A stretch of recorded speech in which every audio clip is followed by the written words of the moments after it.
L'artiste congolais, comédien, musicien ou peintre soit-il, doit retrouver sa noblesse et vivre décemment de son métier.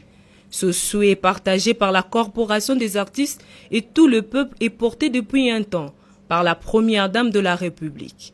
Tenant promesse de faire le plaidoyer de ces artistes auprès des autorités, Denise Nyakeru-Tshisekedi a exposé en présence du ministre de la Culture et Arts et des représentants de la Corporation des artistes comédiens tous les problèmes identifiés, ainsi que les pistes de solutions proposées. Je viens d'échanger avec la distinguée première dame autour de quelques questions concernant nos artistes, et particulièrement un plaidoyer pour nos comédiens, artistes comédiens.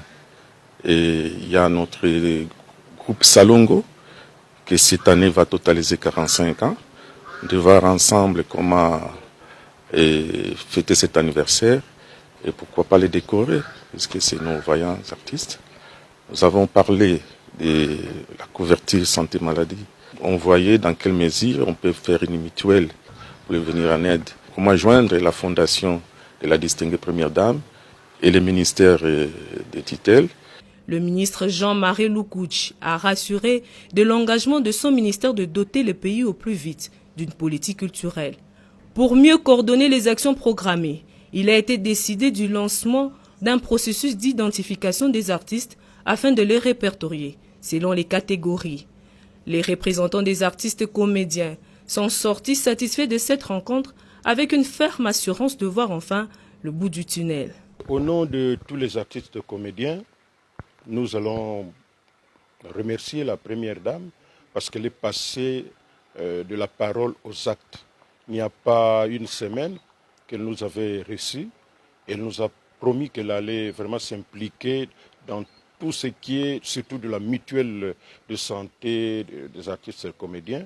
Donc nous n'allons pas avoir de difficultés pour nous organiser, être ensemble avec la première dame pour que finalement les artistes comédiens soient bien encadrés du point de vue santé. Le ministre de la Culture en a profité pour rassurer l'opinion que l'artiste Loufoua sera enterré avec honneur et dignité.